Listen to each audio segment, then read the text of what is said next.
técnicas clínico-quirúrgicas. Es uno de los primeros capítulos en cirugía y ya me imagino que ustedes están maestros en la parte de terminología.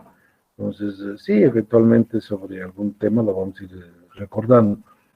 En cuanto a técnicas clínico-quirúrgicas, bueno, refiere el libro, son las habilidades o los procedimientos que tenemos dentro del armamentario, tanto de examinación como de tratamiento, procedimientos básicos para realizar muchos de los actos quirúrgicos.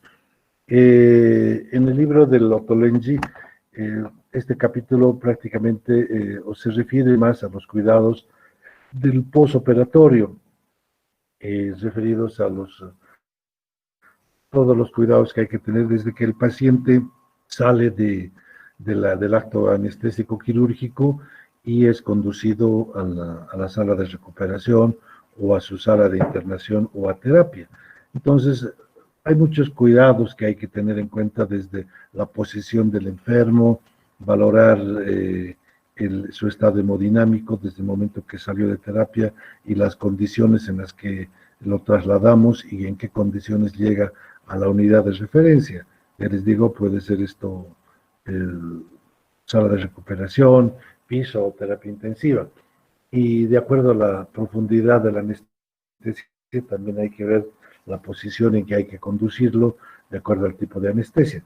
Cuando es una anestesia peridural o raquídea, se recomienda pues mantener un reposo horizontal sin almohada durante unas 5 o 6 horas después del acto quirúrgico, para evitar problemas, sobre todo de cefaleas postpunción. Antiguamente hacíamos muchos bloqueos peridurales que se usaban agujas relativamente gruesas, la aguja de TUI 14 o 16 para hacer la peridural, y a veces en forma inadvertida uno podía perforar la dura madre, tener una fuga del contenido de dura madre al exterior, disminución de la presión intracerebral del líquido cefalorraquídeo y cefalea, por eso que era aconsejable dejar al paciente en reposo por unas 6 horas. Si luego, si está el paciente saliendo de una anestesia general, habrá que tenerlo con la cabeza ligeramente lateralizada al lado derecho, por si presentara algún tipo de náusea o de vómitos y no esté haciendo un cuadro de broncoaspiración. Hay que tener cuidado de que el paciente al salir de la sala esté ya completamente con sus funciones de deglución y de reflejos conservados para evitar problemas, sobre todo la broncoaspiración, que es muy grave, y pues estar controlando todos los otros signos, si tuviera drenajes, para descartar que no hubiera una hemorragia que bien puede estar presente en las primeras o en los primeros momentos del posoperatorio. Una de las técnicas que hay que tener mucho cuidado, y no solamente en el posoperatorio, como les decía, sino también hay que conocerla para las condiciones de aplicación, los objetivos que tiene y cuál es la forma de oxigenar adecuadamente un paciente.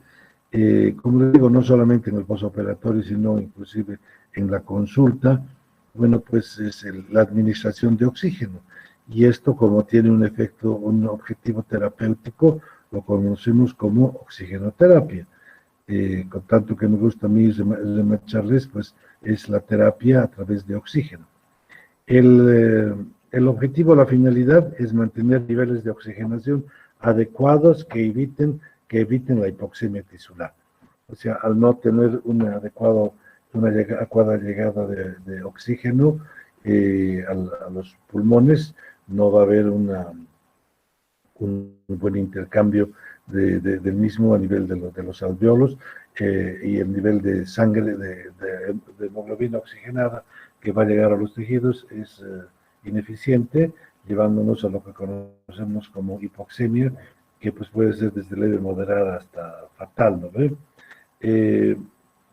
La conocemos pues esto como la llave del cuidado respiratorio. Es importantísimo para hablar de oxigenoterapia entender que el aire ambiente existe una fracción de oxígeno, la FiO2, que se conoce que es del 21%. Eso es lo que estamos respirando normalmente, la concentración de oxígeno en el aire que está en nuestro alrededor. ¿Cuándo vamos a usar la oxigenoterapia? Bueno, pues cuando hay que corregir cualquier dato de hipoxemia, cuando hay que disminuir síntomas de la hipoxemia o disminuir el trabajo cardiopulmonar. En el dibujo de acá abajo a la izquierda está un dibujo, un diagrama de un alveolo, y ahí vemos cómo hay un intercambio del oxígeno inspirado al torrente sanguíneo y luego una salida del monóxido de carbono del torrente sanguíneo hacia el alveolo, y es que cuando se produce el intercambio y si estamos en unas condiciones de función alveolar y de aporte suficiente de oxígeno, pues el nivel de oxígeno va a estar en valores normales. Y esto lo conocemos como la presión de oxígeno que es de 60 milímetros de mercurio, y si lo calculamos en saturación periférica, esto es lo que calculamos con los saturómetros, estos dispositivos que ponemos en el pulpejo del dedo del paciente, que debe estar por arriba del 90%. Ya 85 ya es una cosa que nos llama la atención, lo ideal es que esté arriba de 90 hasta 95, 97. Hay que tener cuidado cuando usemos el oxímetro de pulso, tener cuidado que las uñas del paciente estén limpias, que no estén pintadas, y si en ocasiones, qué sé yo, no es posible hacer la de saturación en un pulpejo del dedo, pues se puede hacer en el lóbulo de la oreja, si es que pues el paciente está con las manos vendadas o no tengo yo acceso a su dedo. ¿Cuándo vamos a tener un paciente con hipoxemia? Bueno, pues un paciente que tiene una insuficiencia respiratoria aguda. Esto está pasando ahora frecuentemente con el tan mentado COVID, en un paciente que tiene un infarto agudo de miocardio, que tiene una falla cardíaca importante, donde no está pudiendo el corazón hacer la función de bomba y llevar una cantidad de oxígeno, de sangre suficiente a los órganos, a todos los órganos y a la periferia de los tejidos. Entonces, al haber falla de bomba, pues vamos a llegar a una hipoxemia.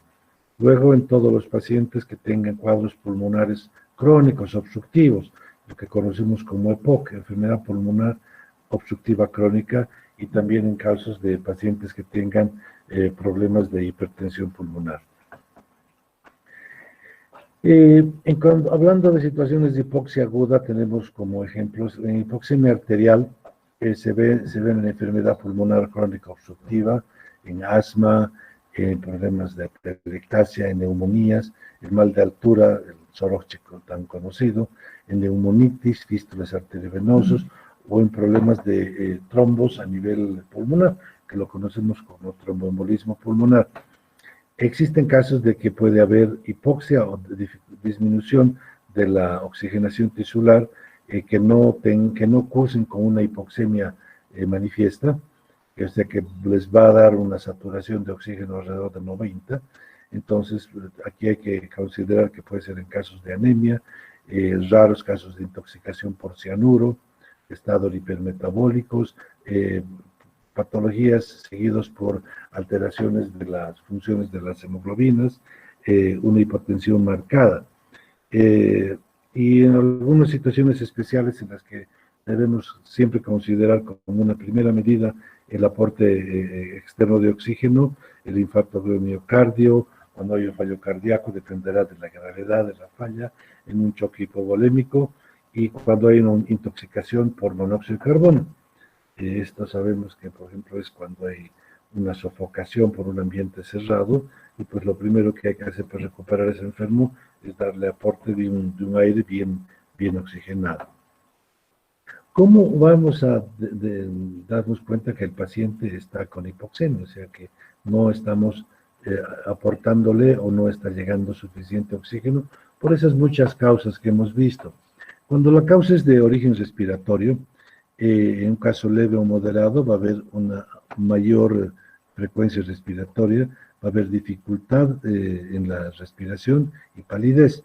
Y cuando el proceso es más severo, igual va a haber disnea, pero ya no va a haber palidez, sino va a haber más bien cianosis, que es esa coloración azulina de las extremidades o oscura. Cuando la causa es cardiovascular, tendrá pues taquicardia, hipertensión tal vez leve, el secundario una vasoconstricción. Y en un caso severo ya más bien puede haber no solamente taquicardia, sino también puede haber al revés una bradicardia o una arritmia. Y cuando la causa es neurológica, el paciente va a estar inquieto, puede haber desorientación, estará con dolor de cabeza y también vamos a encontrar en los casos más severos que puede estar somnoliento, confuso, angustiado, que tiene pérdida del conocimiento, está bradilálico, bradipsíquico, llamamos, con las funciones neurológicas disminuidas, puede estar deprimido o puede estar inclusive en un coma. ¿Qué principios tiene la oxigenoterapia? Entendiendo que el oxígeno es un medicamento, entonces hay que administrarlo de una forma bien adecuada. Quiere decir, debe estar dosificado de acuerdo a la necesidad del enfermo. No les vamos a poner a todos, qué sé yo, el manguito que acá vemos a la derecha es a la izquierda está la cantidad de ese tubito que está vertical, nos mide la cantidad de litros que administramos al paciente, y el reloj, que también se llama manómetro, nos está indicando la presión o la cantidad de oxígeno y la presión lógico que existe en el tubo o en la vía de donde estamos obteniendo el oxígeno. Luego vamos a ver de qué formas podemos obtener el oxígeno. Habrá que ver si esta oxigenación ha de ser administrada en forma continua. Hay algunos pacientes que requieren oxígeno intermitente, unas cuantas horas en la mañana o después en la época, en el momento postprandial o posalimentos o algún rato en la noche, y que el resto lo puede estar sin su oxígeno. Debe estar humidificado en forma adecuada, porque el oxígeno que obtenemos de las fuentes de oxigenación es un oxígeno seco. Entonces nosotros entendemos que todo el sistema de cilias que tenemos y la mucosa que tenemos en la vía respiratoria superior, una de las funciones es humidificar ese oxígeno para que llegue en estas condiciones a los alveolos. Si metemos oxígeno seco, puede producirnos también inflamación a nivel broncoalveolar y complicarnos el problema. También debe ser un oxígeno a una temperatura ambiente, por lo menos. Bueno, pues ya dependiendo del estudio y del estado clínico del paciente y teniendo una orientación a cuál puede ser el origen de su hipoxemia, entonces ahí tenemos que nosotros ver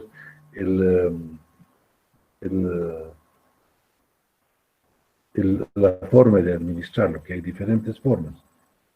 Existen dentro de lo que es oxigenoterapia sistemas de bajo flujo y sistemas de alto flujo. Los de bajo flujo son aquellos que van a proporcionar una cantidad de oxígeno muy parecida a la atmosférica,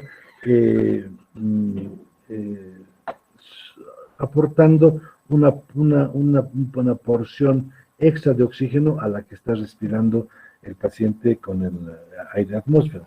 Habíamos visto que la FiO2 del aire atmosférico es de 21.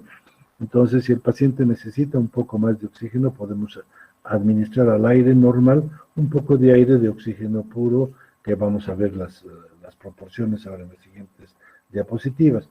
Y en cambio, los sistemas de alto flujo es cuando toda la totalidad del aire inspirada por el paciente lo vamos a proporcionar con los aparatos que a continuación les voy a mencionar.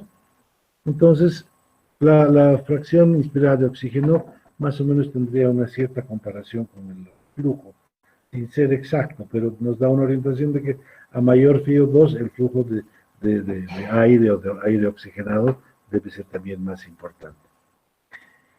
A ver, cuando la administración de la FiO2 o la oxigenación, pues existen tres factores que van a ser importantes: el tamaño del reservorio, el patrón respiratorio, la frecuencia respiratoria del paciente, para ver en qué técnica le vamos a administrar, si con un sistema de alto o de bajo flujo. Así, por ejemplo, tenemos que una cánula nasal, esto es importante que se acuerden, si yo le estoy administrando extra por una cánula nasal en 1 litro por minuto, lo normal de FiO2 era 21, el paciente podrá llegar a un 24%. Con 2 litros, 28%, con 4 litros, 36%, y hasta 5, que es casi lo máximo que puedo administrar por cánula nasal, voy a mejorar su oxigenación en un 40%. Esto es aplicable para un pulmón ideal que movilice más o menos unos 500 mililitros de un volumen total o volumen corriente de inspiración, y con el paciente con una frecuencia respiratoria de 20 respiraciones por minuto. Entendemos que lo normal de frecuencia respiratoria es alrededor de 20, entonces cuando el paciente está ventilando en forma más lenta, pues tendremos que hacer un mayor aporte de oxígeno para que la oxigenación sea en forma adecuada. Con una máscara simple, ahorita les muestro los ejemplos, yo puedo llegar con un flujo de 5 a 6 litros por minuto a un 40%, lo máximo que llegaba con las puntas nasales, con 6 a 7 litros son 50, y puede llegar hasta un 60% si le coloco un flujo hasta 7 u 8 litros. Normalmente los aparatos concentradores de oxígeno tienen un límite de 5, entonces si el paciente tiene mayor requerimiento ya tendrá que ser por oxígeno de tubo o de pared, y pues de preferencia ya de manejo hospitalario. Y cuando tenemos una máscara con bolsa de reserva, si yo tengo un flujo de 10 litros por minuto, pues voy a conseguir una FiO2 inclusive mayor al 80%. Entonces, el recurso inicial sería las puntas nasales, luego vendría la máscara simple de oxígeno y luego la bolsa con reservorio. El dispositivo, la cánula nasal, es lo más común que ustedes han visto. Es esta manguerita de polipropileno transparente que tiene estas dos puntas y nosotros lo llamamos como bigoteras. Antiguamente se metía una puntita de una sonda de Nelatón muy molestosa en una de las narinas fijadas con una tela adhesiva que tal vez en una situación de recurso se la pueda usar, pero esta es una cosa más anatómica, más fácil de tolerar y que puede colocarse sujetada por ambas orejas del paciente como si fuera un anteojo. Este es un paciente que no nos va a dar flujos muy importantes, máximo de 5 litros, con lo que hemos visto llegamos a una FiO2 de un 38-40%, es muy bien tolerado por el paciente, no le causa tanta molestia, tal vez solamente cuando es por mucho tiempo la sequedad de las fosas nasales, y ahora hay mangueras largas de 5 o 7 metros que nos permite pues, que el paciente no esté pegado al elemento que le dispensa el oxígeno, el tubo o el manómetro de la pared, y pueda moverse en su ambiente con un poco de más facilidad, y como está solamente puesto por la nariz, puede inclusive alimentarse solo, o sea, puede alimentarse y puede comunicarse mejor con nosotros, lo cual es mucho más fisiológico. La máscara simple de oxígeno es este otro aparato que ustedes están mirando el video en muchos hospitales, que nos puede dar una concentración, un FiO2 un poco más elevado, concentraciones superiores al 50% de FiO2 con una administración de 5 a 10 litros.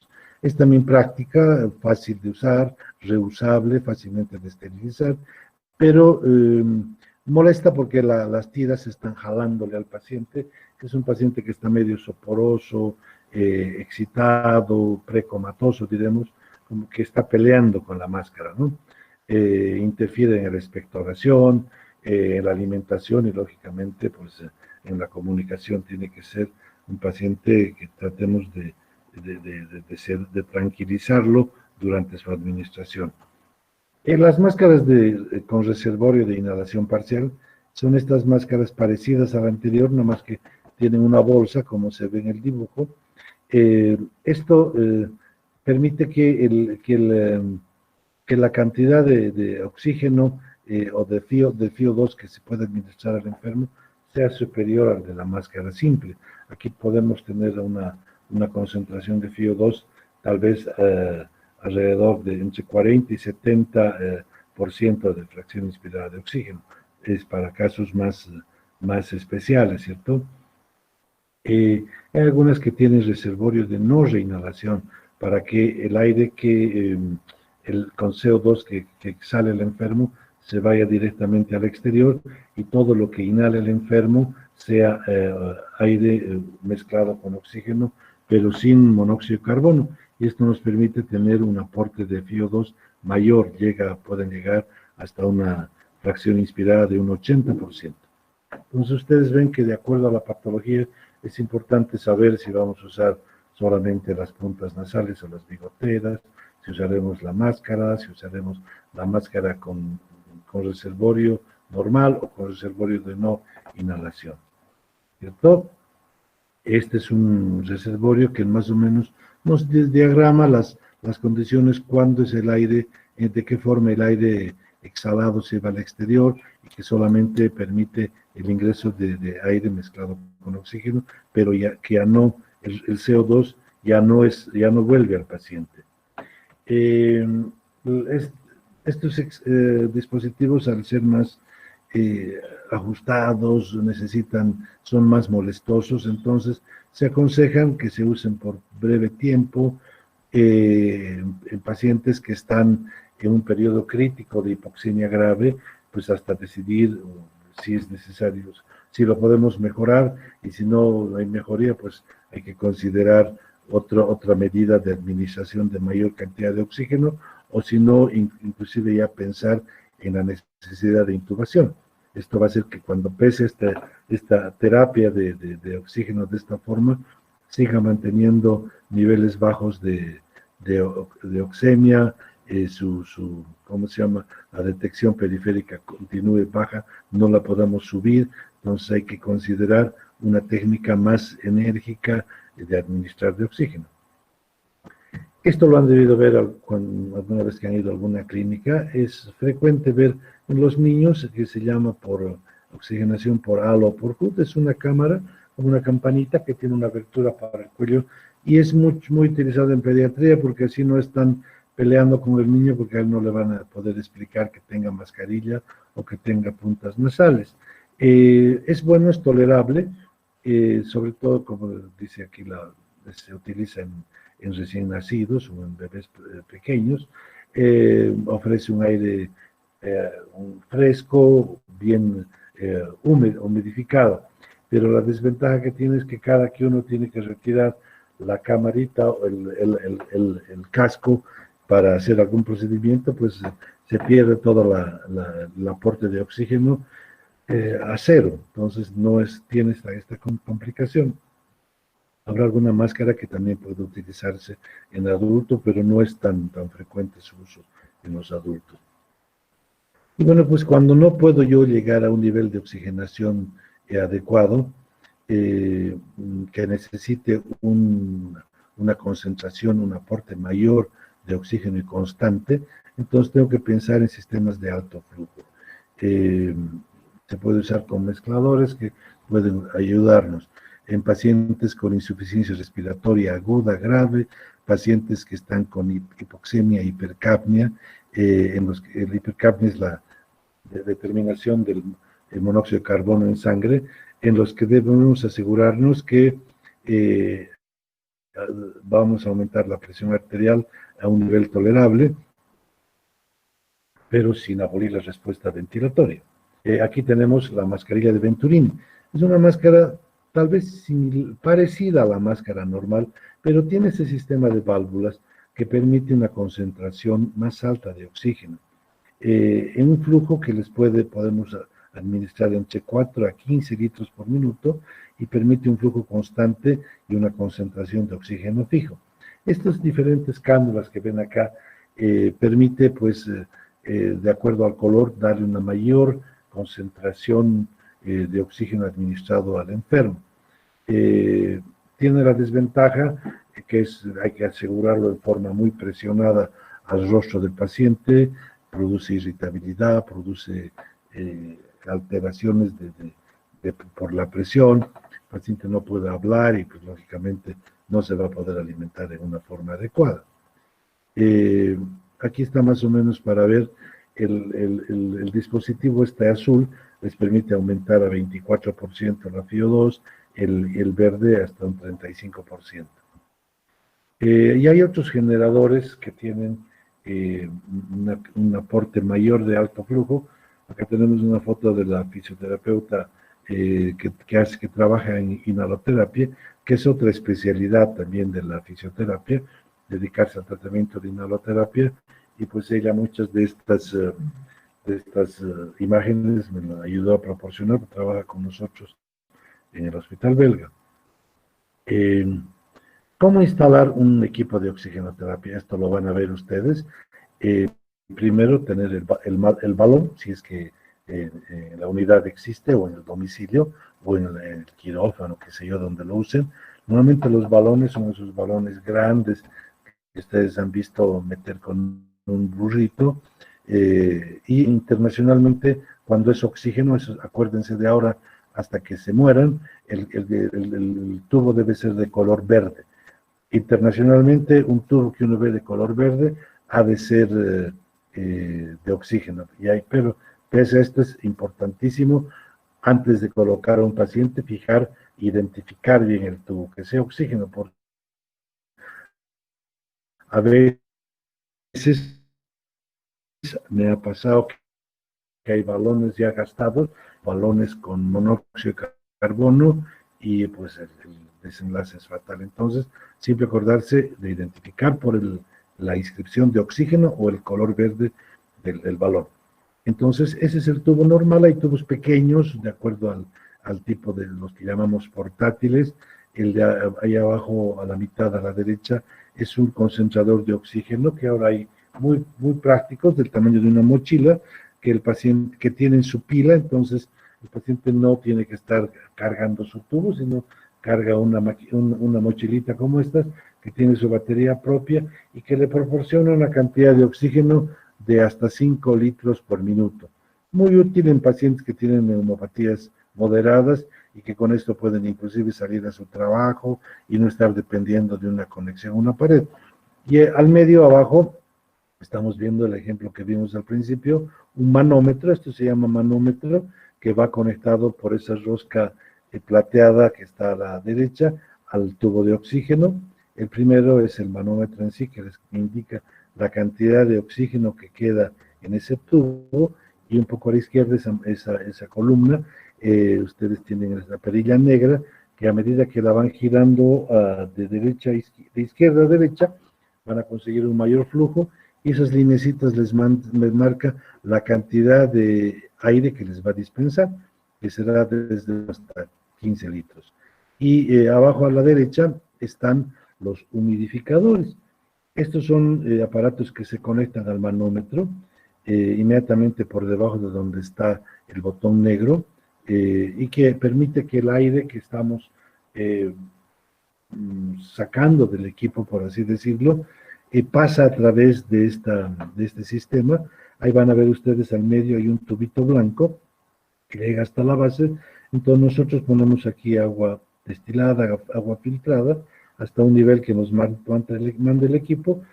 Entonces todo el aire que inicialmente sale del manómetro pasa a través de este tubito blanco por debajo del nivel de agua, burbujea, y el aire que estamos sacando por ese tubito, que aquí lo ven en la tapa azul del aparato, un tubito de plástico más delgado, por ahí está saliendo el aire, el oxígeno que estamos mandando humidificado. Entonces es muy importante. Si uno va a hacer un aporte por un poco tiempo, podemos hacer sin el uso del humidificador, pero si lo vamos a usar en tiempos o en terapias más prolongadas, debe ser un aire, ya lo vimos, atemperado, debe ser humidificado. ¿Ya? Cuando vamos a decidir una oxigenoterapia, entonces debemos nosotros preguntarnos, pues, yo sé cuál es la causa o cuál es la patología que voy a manejar, ¿Cuál será, de acuerdo a lo que hemos visto, el sistema apropiado que debe utilizar de acuerdo a la patología propia del paciente, a su edad, a la causa que le está produciendo su hipoxemia? ¿Qué objetivos clínicos persigo? La FIO2 que nos va a dar el sistema que elija es la requerida. Hemos visto que pues, hay aparatos que dan bajo flujo, otros que dan alto flujo. La fracción de inspiración será potencialmente tóxica. Si damos solamente oxígeno, sabemos que sí. ¿Y qué valor de saturación periférica deseamos conseguir? O sea, llegar a los valores más cercanos a la normalidad, ¿no ve? En una saturación de por lo menos 90. Debemos estar haciendo un tratamiento con oxígeno al paciente, pues hay que hacer un monitoreo de la saturación y de los valores capnográficos. Si tenemos un medidor del CO2 periférico, va a hacer gasometrías, que es la determinación de los niveles de gases en funciones arteriales, ver el patrón respiratorio del paciente, su frecuencia respiratoria. Debemos valorar la repercusión hemodinámica de la hipoxemia, valorar los signos o dificultades respiratorias, y podemos tratar de prevenir o valorar también posibles lesiones cutáneas de las mucosas si el oxígeno lo he dado en tiempo muy prolongado, muy seco o muy frío. ¿No? ¿Y qué efectos pueden pasar adversos a una administración de oxígeno? Si es un paciente neumópata crónico y yo le estoy administrando oxígeno además, puedo por efectos rebote más bien producirle una depresión de su respiración. En los niños, en los prematuros, está muy bien documentado que una oxigenación de oxígeno en alta concentración puede producir una retinopatía. Eso es lo que conocemos como toxicidad por el oxígeno. En los pacientes que tienen una oxemia normal, generalmente no se van a beneficiar con el uso de oxígeno. Habrá que ver otra causa para que empiecen a tener una mejor función ventilatoria. Y también se sabe que el uso innecesario de oxígeno en madres gestantes puede producir acidosis en el cordón umbilical y con las complicaciones que habíamos mencionado en el punto 2 para el producto. Puede haber ceguera en los prematuros, inflamación de las mucosas cuando es aire muy seco, podrá haber neumonitis, podrá haber una depresión de los cilios bronquiales si el aire que estamos pasando es muy seco y no está, o sea, no es húmedo adecuadamente. Para monitorear en forma periférica, tenemos estos equipos que son los saturómetros, ¿cierto? Los oxímetros. Estos dispositivos van con un sensor que lo colocamos, han visto, en los dedos, en el lóbulo de la oreja, que pueden ser bien de mesa, como el de arriba, que nos dan dos valores. La gran mayoría, si es un instrumental muy básico nos va a dar a la izquierda la frecuencia cardíaca, la saturación, y a la derecha la frecuencia cardíaca. Algunos un poquito más sofisticados pueden tener inclusive un gráfico de la ventilación abajo. Acá tienen, este es un oxímetro de pulso, el que tienen abajo de bolsillo, muy útil para tenerlo ahora no solamente en la consulta, sino en la visita clínica de todos los días, donde estamos viendo la saturación y la frecuencia cardíaca del paciente. A ver, el incremento del FIO2 puede empeorar la lesión pulmonar en pacientes con envenenamientos, con algún tipo de estos insecticidas, ¿no ve? Como el paraquato, o en pacientes que reciben bleomicina. También tiene una complicación que hay que tener muy en cuenta, que cuando uno administra oxígeno en una forma no adecuada, puede pues contaminar al paciente si el nebulizador lo había usado otro paciente, si la punta nasal no era nueva o no se había desinfectado entre paciente y paciente en forma adecuada, si el humidificador no era suficiente, pues vamos a producirle resequedad de las mucosas y problemas más serios, más que beneficios tal vez. Es de rutina una norma en un hospital donde se están usando humidificadores o sistemas de aporte de oxígeno en forma continua, pues deben ser revisados los sistemas de suministro una vez al día por la enfermera encargada o por la fisioterapeuta que trabaja en el departamento de inhaloterapia. Inhaloterapia es el departamento que se encarga de hacer las terapias vía inhalatoria. Bueno, pues y si se necesitan revisiones más frecuentes, habrá que calibrarlos ya por personal de las empresas que tengan los conocimientos y estar viendo siempre que no haya cambios en los niveles de oxígeno que nos vayan a aportar y que estemos haciendo terapias inadecuadas. Aquí tenemos dos ejemplos del concentrador de oxígeno a la izquierda, que es una cosa este no es portátil, es relativamente móvil, debe pesar unos 10 kilos, pero tiene rueditas y puede llevarse de una habitación a otra, conectados a una fuente de electricidad y les va a permitir una concentración de oxígeno de hasta 5 litros por minuto. Es muy útil para un montón de patologías que pueden manejarse en forma ambulatoria. Y el otro es un tubo de oxígeno que nos permite flujos más altos. Este es uno de transporte, por lo cual van a ver que no tiene el sistema de humidificación, porque al ayudarnos para transportar al paciente, muy frecuentemente se caen, hay que estarlos cambiando de posición. Entonces, cuando el aporte de oxígeno es por un tiempo corto, no necesito yo humidificarlo, y si le agrego un humidificador, pues al ponerlo de forma horizontal para llevarlo en la ambulancia o el traslado del paciente, el agua se va a estar chorreando y nos va a hacer todo una fiesta. Acá muchos ejemplos de los oxímetros de distintas marcas, para hacerles recuerdo que también existen unos que son portátiles, prácticamente del tamaño de una mochila, que el paciente se lo pone al hombro o bajo el brazo y con esto puede salir a hacer su trabajo habitual sin tener que estar dependiendo de una toma de oxígeno. ¿Ok? Entonces, hasta aquí hemos visto todo lo que es inhaloterapia. Vamos a hablar ahora un poquito de terapia de infusión. Es otro de los recursos que debemos saberlos manejar en forma adecuada, porque pues todo paciente que va a llegar con un cuadro importante de deterioro de sus funciones, generalmente todo el sistema de medicinas, de hidratación, inclusive para transfusiones, que vamos a ver en la siguiente clase, pues debe ser realizada por vía endovenosa.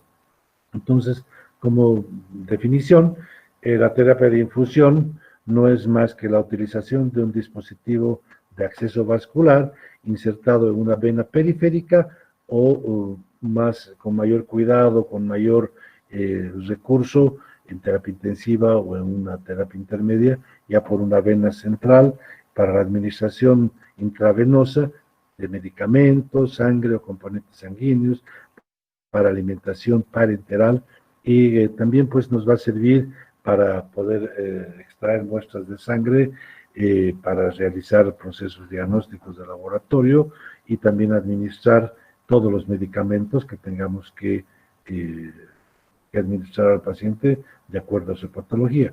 Acuérdense que el término de administración de soluciones a través de goteo por una vena lo conocemos, y eso lo hemos visto, como fleboclisis, ¿cierto? Es administración por goteo de una solución o de una sustancia a través de goteo hacia una vena. ¿Ok? ¿Para qué nos sirve? Para medicación y sueroterapia en forma continua, para administración fármacos en forma descontinua. Ustedes saben que pues hay medicamentos que tendremos que administrarlos a una cierta cantidad de acuerdo a la droga, ya de acuerdo al requerimiento del paciente, de acuerdo a su peso, de acuerdo a su edad. Entonces hay medicamentos que los administramos de acuerdo al kilo, peso y de acuerdo a las horas que tengamos que pasarlo para mantener un efecto continuo en la sangre. Si no lo administramos en forma continua, como por ejemplo los hipertensores o algún tipo de alimentación, podemos administrarlo en forma discontinua. Póngase la, la clindamicina, que nosotros le indicamos cada 6 u 8 horas, de acuerdo al peso o la edad del paciente. O en general, todos aquellos antibióticos que los administramos por bolo, bolo quiere decir en una sola inyección, pero que sabemos que tienen un tiempo de permanencia determinado en la sangre y que pasado ciertas horas su efecto empieza a descender, su acción farmacológica empieza a descender, entonces tenemos que reforzarlos antes de que su nivel adecuado en el plasma sanguíneo disminuya, para mantener una línea continua de la administración del fármaco. También lo vamos a utilizar para transfusión de sangre o de todos sus hemoderivados, como un recurso para toma de muestras en laboratorio, en piso, en salas de urgencia, y pues lógicamente es un recurso sin el cual no podríamos trabajar para tener un acceso vascular directo en caso de cualquier patología de urgencia. Realmente llega el paciente al hospital en la emergencia y de acuerdo a su cuadro, pues uno tendrá que ver si lo primero es la respiración y la circulación, pero lo otro es el tercer punto es tener una vía permeable para poderle administrar medicamentos de acuerdo a su necesidad. Eso lo conseguimos antiguamente eran con las agujas, muy traumáticas, la aguja normal que usamos para los inyectables, agujas rígidas, de un material que no se oxida fácilmente y que venía en diferentes diámetros, pero el problema de estas agujas era que sean en áreas de flexión, pues, producen heridas muy serias. Y ahora tenemos los catéteres periféricos, como ven abajo a la derecha, que son catéteres especiales que tienen un alma de metal perforada que permite darles rigidez y de esta forma introducir más fácil en la vena. Mientras menor sea el número del catéter, el grosor es más importante. Así, por ejemplo, un catéter 24 será muy fino. Vamos a ver ahorita, hay una ley de Laplace, se llama, que nos dice que mientras que no solamente importa el grosor del catéter, sino su longitud. Entonces, a catéter más grueso podré pasar mayor volumen, de acuerdo a la necesidad y de acuerdo a qué es lo que voy a transfundir. Si yo necesito pasar sangre, pues tendré que tener un catéter mediano, una aguja por lo menos del número 18. O si quiero pasar un volumen importante, tendrá que ser una 16 o una 14. Cuando vamos a hacer un cateterismo o una colocación de una aguja en forma periférica, hay que elegir las venas de mayor calibre, las que son más visibles, generalmente en las partes distales del antebrazo y localizadas en áreas planas.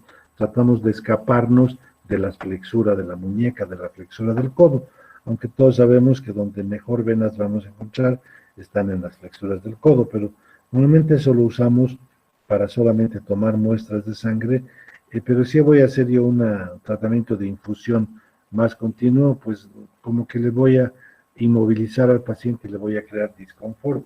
Entonces tendré que irme a venas del antebrazo o a venas del dorso de la mano, que nos permiten una mejor movilidad de la extremidad y no dañar las venas ni tampoco obstruir la luz del catéter. Generalmente elegimos los miembros superiores. Tratamos de evitar las extremidades inferiores porque son más propensas a problemas de trombosis, entonces, o más propensas a infecciones porque están en la parte distal y no con esto pues el paciente no se va a poder mover.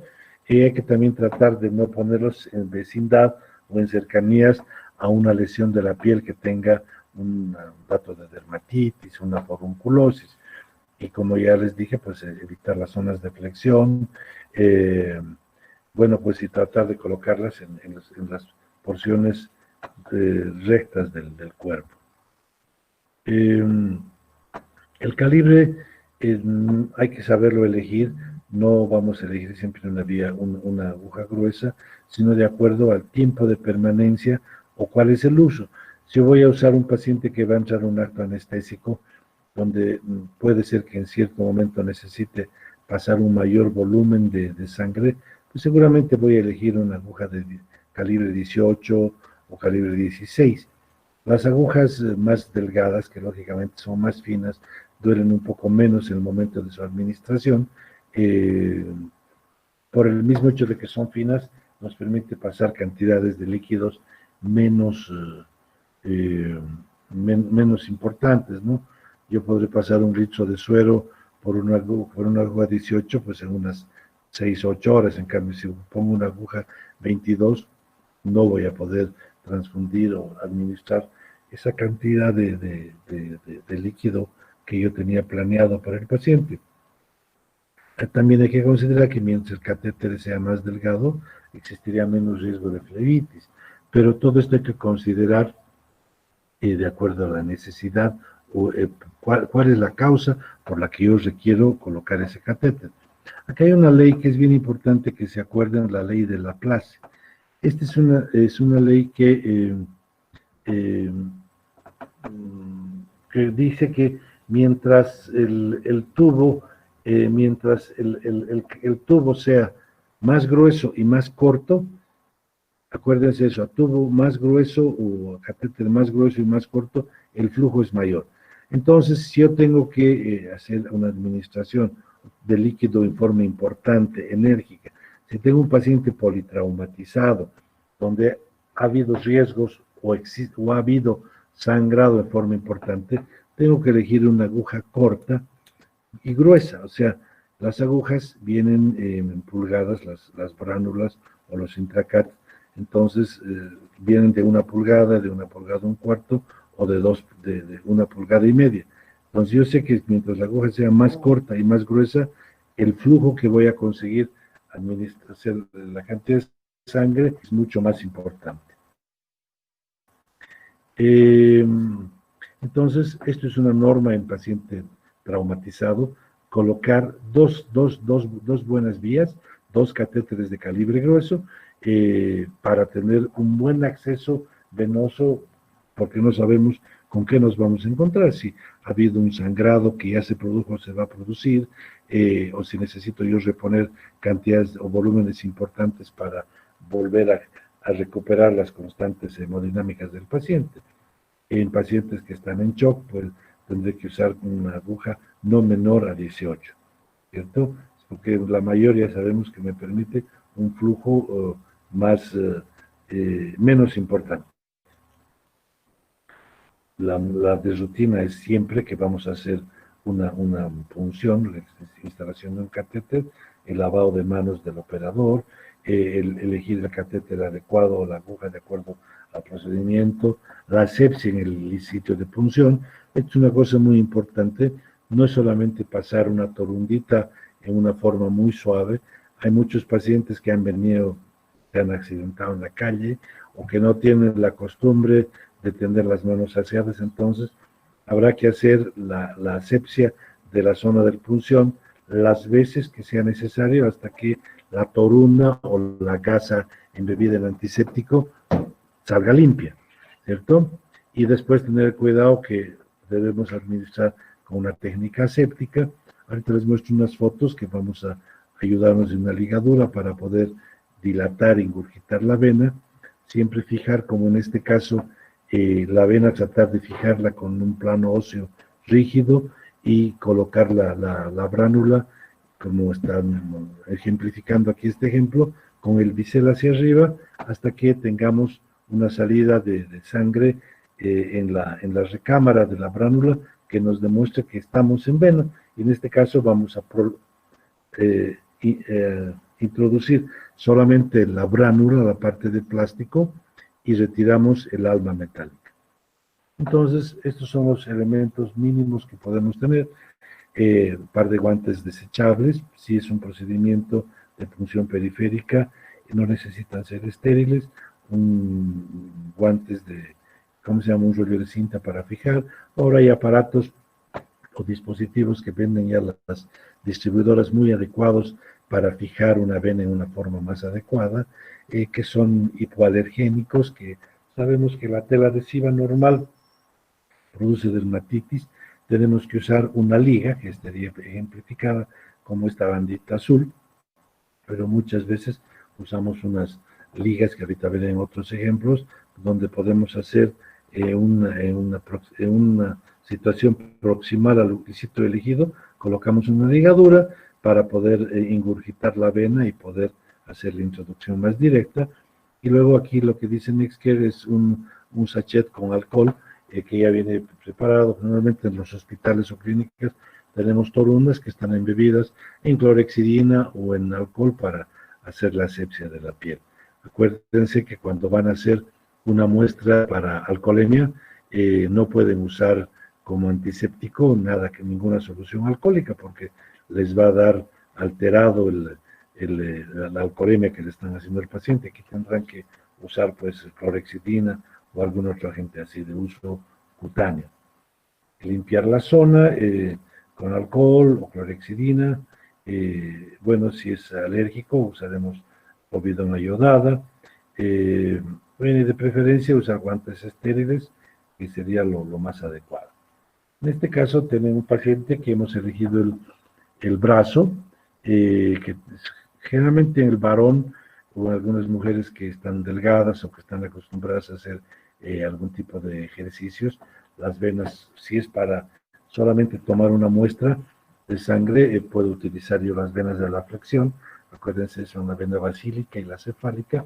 Y si se fijan más hacia la muñeca, en este paciente se está ingurgitando también una vena más hacia la zona de la muñeca, pero también en una región plana donde yo bien podría colocar un catéter, y con este catéter no va a estar cerca de una articulación y va a permitir al paciente o a la persona pues moverse en una forma más tranquila. Colocamos una ligadura de esta forma. Es importante que esto lo practiquen haciendo este rulito en esta posición, un poco más arriba de la zona que está en este dibujo. Yo diría unos 2 centímetros, 2 o 3 centímetros por debajo del maleolo interno del antebrazo.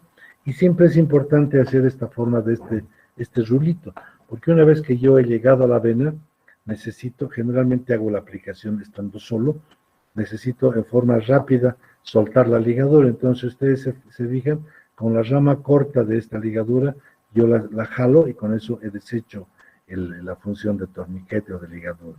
Entonces, una vez que tienen ustedes la vena elegida, con la mano enguantada, hacen la asepsia de toda la zona en la que van a trabajar.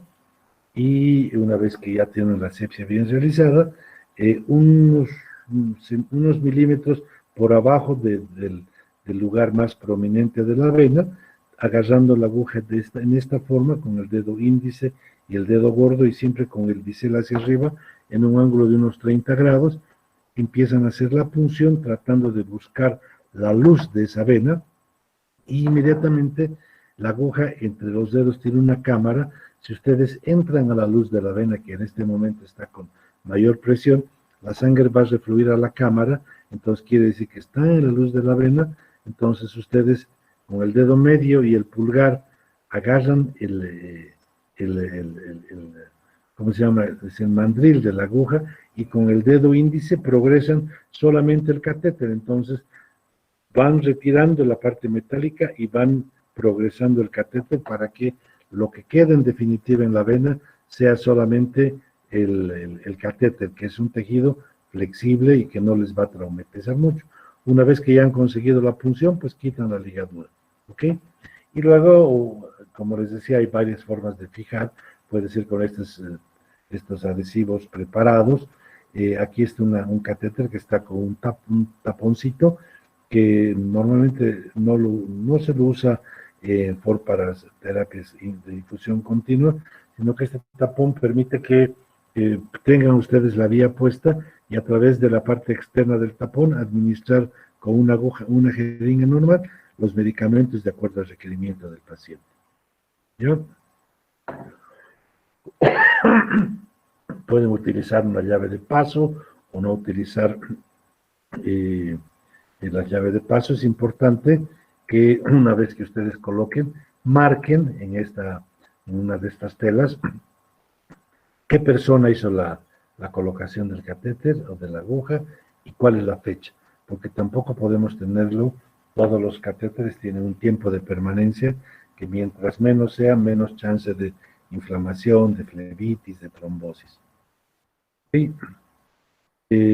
Bueno, pues vamos a poder utilizar sueros, algún tipo de antibiótico, y las complicaciones más frecuentes son como locales, que no sangre, que se inflame, que se trombose o que nos cause una inflamación de la vena.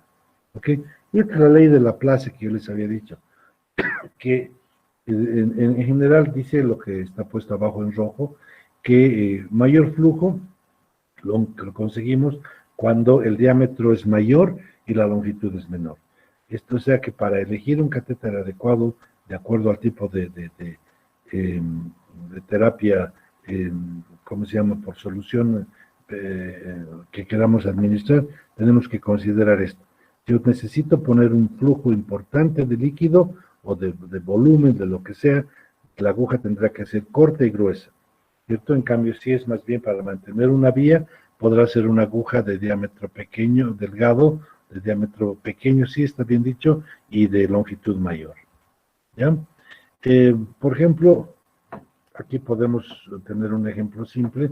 Cuando usamos agujas de tipo 24, perfusiones continuas o intermitentes, que les va a dar un flujo más o menos hasta 24 mililitros por minuto. La de calibre 20 y es más gruesa, líquidos un poco más viscosos. Yo prefiero para transfusión la 18. La 18 y luego ya para pacientes que necesitan un aporte más importante, tendré que considerar la 16 o la 14, que nos está dando un flujo hasta de 100 mililitros por minuto. Bueno, ¿qué vamos a administrar por vía venosa? Para administración de todas las drogas en medicinas de urgencia, administración directa de medicamentos, podemos administrar los medicamentos en bolo, que es con un solo jeringazo, o inyección lenta, cuando pues sabemos que puede producir algún tipo de irritación, o que es una medicina un poco irritante que le va a doler al enfermo, o tendremos que inclusive diluir el medicamento con algún tipo de solución fisiológica para que sea más tolerable y disminuir la inflamación local y las flebitis. Podrá ser en infusión intermitente cuando ponemos las drogas cada 6, cada 8 horas, cada 12 horas, o podrá ser para tratamientos de infusión o de perfusión continua cuando la flebocrisis la hacemos continuamente durante las 24 horas. Esto se puede usar ahí tiene una llavecita con la cual ustedes controlan la cantidad de gotas por minuto, o también en las terapias o en las unidades de cuidado intermedio o en algunas urgencias hay bombas de infusión que les permite regular con muchísima precisión a qué flujo están metiendo la solución. ¿Ok? Entonces, cuando la vía periférica no es suficiente, podemos nosotros considerar la inserción de una vena central, o sea, un catéter central por inserción periférica. Cuando queremos medir la presión venosa central, tenemos que usar tratamientos largos, tenemos que hacer alimentaciones parenterales. ¿Por qué hablamos de vena central para alimentación? Porque las soluciones que se van a administrar son muy hipertónicas y si las ponemos por vía periférica, en horas va a presentar el paciente flebitis. Entonces, tenemos que ir a administrar venas de grueso calibre, imagínense la subclavia, venas femorales, para poder administrar volúmenes más importantes.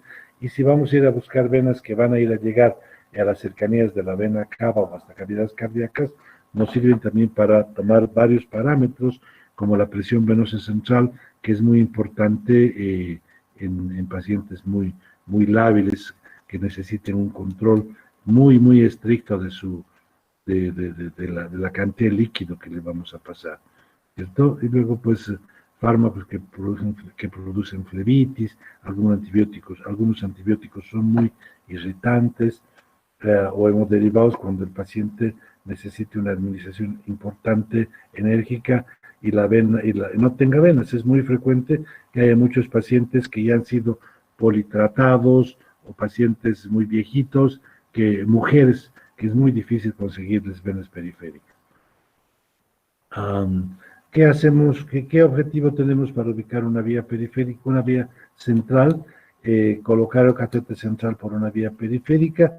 Aquí sí hay que tener muchísimo cuidado con la técnica de la asepsia, porque como estamos colocando el catéter en una vía central, si esto se infecta, por las complicaciones para el paciente van a ser devastadoras. Entonces, es normal que para hacer una colocación de un catéter normal, el equipo de ropa sea como usamos en quirófano: guantes, mandil, guante, gorro, o sea, gorros normal, pero el mandil tiene que ser estéril, los guantes tienen que ser colocados en forma estéril, y hay que colocar campos que cubran casi toda la superficie del paciente para evitar ningún tipo de contaminación.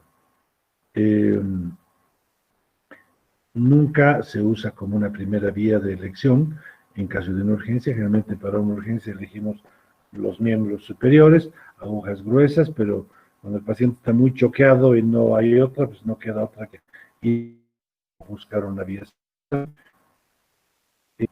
La vía periférica, bueno, vamos a elegir la basílica anacefálica. Bueno, y cuando estamos canalizando una periférica hay que ver hacia qué lado inclinamos la cara del paciente.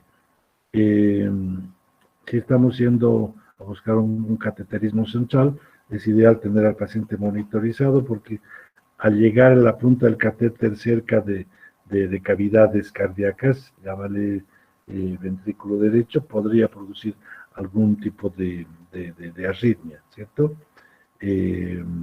Realizar en una forma más aséptica, y una vez que hemos colocado la vía central por vía periférica, es importantísimo tomar una placa de tórax de control, porque a veces puede ser que no hayamos entrado a la luz de la vena, si estamos buscando la vena subclavia, y nos hayamos ido a la pleura, y si no controlamos, no hacemos una radiografía de control, nos ha pasado muchas veces que todo el suero no está entrando a la vena, sino que se está entrando a la cavidad pleural, y le va a dar, pues, al paciente complicaciones muy serias.